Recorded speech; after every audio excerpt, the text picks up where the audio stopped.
उदालगुरि जिल्ला भकतपारा बाथौ गौथुमनि थानसालि फोथाराव उदालगुरि जिल्ला बाथौ गौथुम बिमा माहारिनि बानजायनायाव साननैनि हाबाफारि लानानै 19थि बिमा माहारिनि सावराय जथुम खुंनाया दिनै जोबलांबाय।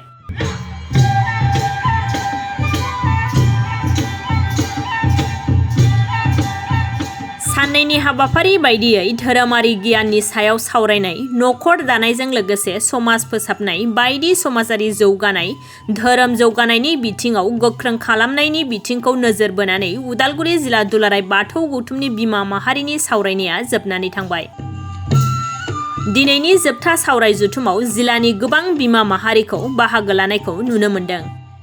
बे समाव उदालगुरि जिल्ला बिमा माहारिनि गाहाय नेहाथारि दिपाली मुसाहारि बिथांजों लोगोसे हाबाफारिनि गाहाय आलासि बिथाङा मा फोरमायखो खोनासंदो।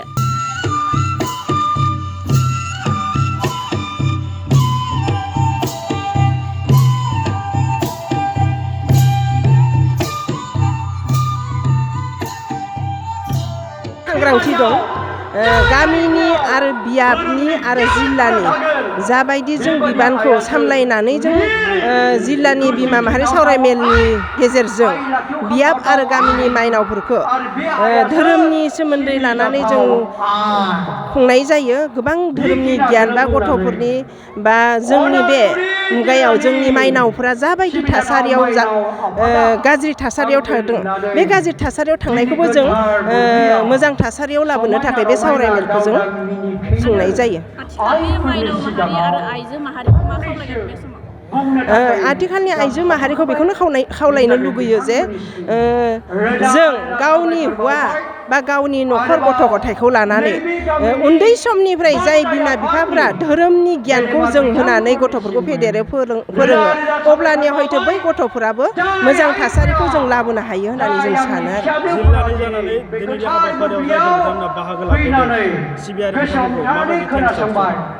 बिथांमोनखौ जोबोर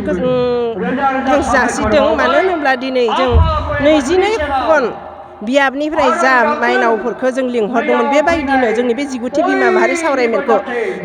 मोजां जाफुंसार होनायनि थाखाय जोबोद गोजोननाय बावहरदों। आथिखालनि लाइमोन सिख्लाफोरखौ मा खावलायनो सानदों जे बांसिन फरायसाफोरा बांसिन एडिक्टेड जाना थानायखौ नुनो मोनो, बे समाव मा बुंगोन? जों बिमा माहारि सावरायमेलाव गामि लायै बियाब जिल्ला जों बेखौनो मेसेज होबोगासिनो दं जे जोंनि उन्दै सेंग्रा सिख्लाफ्रा बांसिनसिन बे गाज्रि मुवा सोबनाय जानाय बेफोरखौ बाहायबोदों। ओंखायनो जों बिमाफ्रा बांसिन सांग्रां जानांगौ बा उन्दै समनिफ्राय जों नोजोर होनांगोन जे गावनि गथ'फोरनि इयुन जोलैखौ मोजां खालामनो थाखाय जों गोबां सांग्रां जानांगौ, बेखौ जों फोरमायनो सानो।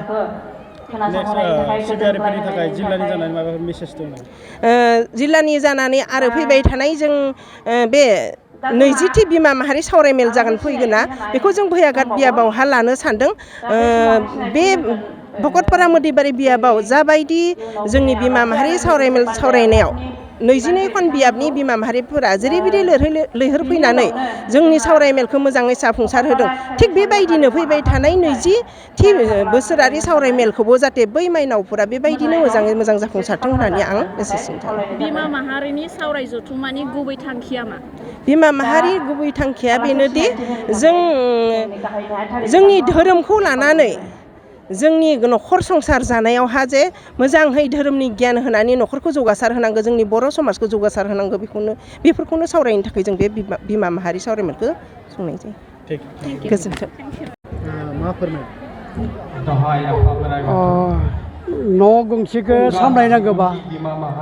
मरेलिटिनि बिथिङाव जायखौ नैतिकता होनना बुङो, दा बे बिथिङाव थारमाने गोख्रों जानांगोन। कारन मोनसे नखराव जुदि मानसिफोरनि मरेलिटि माने मा आखल आखुफोरा बिसोरनि सभाब सहित्रफ्रा बे नखरनि मानसिफोरनि जुदि आखल आखुआ मोजां जायाबा, मावनाय दांनाया मोजां नङाबा, गित जाबा अट'मेटिक माने गथ'फोरा फल' खालामनो नागिरो। माने नखरानो माने सोलोंथाइनि मोनसे मैखोम जायगा नालाय, खुलि नालाय, बेखायनो नखरनि मानसिफोरनि आखल आखुफोरा माने मोजां जाथारनांगोन आरो नङाबा गाज्रि मरेलिटि थानाय बा गाज्रि आखल आखुनि मोनसे न'खरनिफ्राय मोजां गथ' सोरजिनाया बिराद गोब्राब आरो बेखायनो गथ'फोर मोजां जानो नांगौब्ला बिमा माहारियानो मोजां जानांगौ बेनि बेलायाव मा फोरमायो थारमाने सासे बिमाखौ जौसे फोरोंगिरिनि समान गोहो बोलो दङ होनना बुंदों आरो दुलाराय मुलुगनि सोरजिफोरखौबो जों बांसिन नुदों जेबायदि जुनारफोरखौ बिमाफोरानो न'खरफोरखौ सामलायो थिग बेबादिनो जे जेबायदि थिलैगिरि होनना बुंदों हारसाफोराबो न'खरनि बिमायानो बांसिन सम न'आव थायो आरो हौवाफोरा बांसिन बायजोआव थायो आरो गथ' गथायफोराबो बांसिन बिमाजोंनो नांथाबो आरो जिखुनु प्रब्लेमखौ बिमाजोंनो बांसिन रायज्लायनो नागिरो आरो बेखायनो बिमाया गथ' गथायखौ फोरोंनायाव गोरों गोरा खालामनायाव फेदेरनायाव मैखोम फाव लानो गोनां जायो ओंखायनो बिमाया मोजां जानायानो माने मोजांसिन गाहामसिन आरो बिमानि सायावनो बांसिन सोनारगोन आरो बेनि गेजेरजों लाइमोन सेंग्रा सिख्लाफोरखौ मा खावलायो बिनि गेजेरजों लाइमोन सेंग्रा सिख्लाफोरखौ आं खावलायो जाहाथे अनजालु अनजालि लाइमोन सेंग्रा सिख्लाफोरा बिमा बिफाफोरनि खोथाखौ मानि फोरोंगुरुनि खोथाखौ मानि आरो जेब्लासिम जोङो बिमा बिफानि बुंनायफोरखौ गियानफोरखौ मानिनानै खामानियाव बाहायनो हाया अब्लासिम जों माब्लाबाबो जौगानो हाया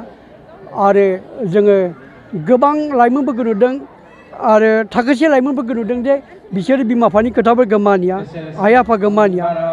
आरो मानियि जाहोनाव आरो मानियालासिनो गावखौनो गोरों साननानै खामानि मावनायनि जाहोनाव गोबाङा धंसनि लामाजों आगान सुरदों आरो मोनसे न'खरखौ मोजां दानो थाखाय सासे बिमा माहारिनि गोनांथि आरो ना बिफायाबो बेवहाय मोजां जानांगौ बिफायाबो बेयाव फाव दोङो तथापि आरो बांसिन बिमाखौनो जों सानो आरो जिहेथु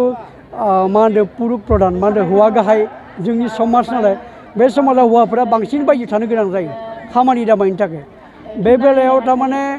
बिबो नंगौ हौवानिबो रल दोङो हौवानिबो फाव दोङो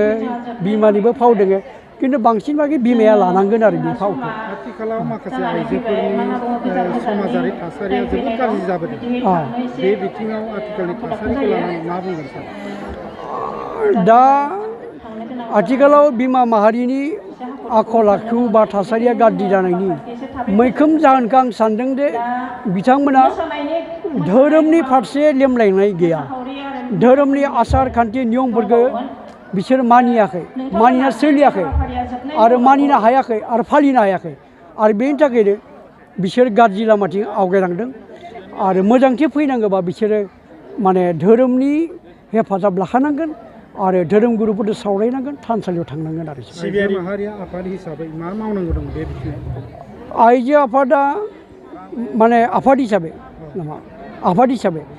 हिसाबै आइजो माहारिया गोबां खामानि मावनो हायो जिहेथु मोनसे आफाद जानांगौबा बेहा संबिजि थायो थांखि थायो आरो आइजो आफादनि दा जेबायदि माइनाव आफादनि बाथौनि बे माइनाव आफादनि थांखियानो जिहेथु धोरोम आसार खान्थि बा आइजोफोरखौ फोसाबनाय गतिके बेबायदि बिथिङाव बिथांमोना बायदिसिना बेबायदि सेमिनार लानानै बायदिसिना गामि गामि सांग्रांथि मेलफोर लानानै आरो बेबायदिनो सावरायनाय मेल लानानै जोङो खामानि मावनांगोन।